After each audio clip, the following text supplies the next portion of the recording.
बिस्मिल्लाहिर्रहमानिर्रहीम। अस्सलातु वस्सलामु अलैका या रसूलल्लाह व अला आलिका व सहाबिका या सय्यदी या हबीबल्लाह।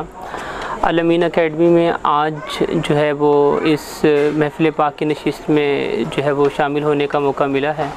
ये अल्लाह ताला का ख़ास फज़्ल करम है और मैं बड़ा मशकूर हूँ पीर मोहम्मद ज़ियाउल हक़ नक्शबंदी साहब का कि उन्होंने दावत दी।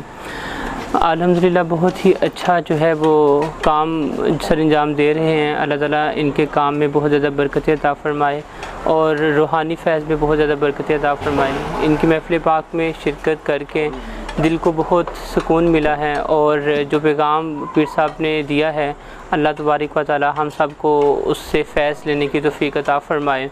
और यहाँ पर जो तुलबा व तालिबात ज़ेर तलीम है, मेरी उनके लिए दुआ है कि अल्लाह तबारक व तआला उनको हकीकी मानों में इस दुनिया में और आखिरत में कामयाबी और कामरानी से हमकिनार करे। आमीन। सल्लु अलल हबीब सल्लल्लाहु तआला अला मुहम्मद सल्लल्लाहु अलैहि वसल्लम।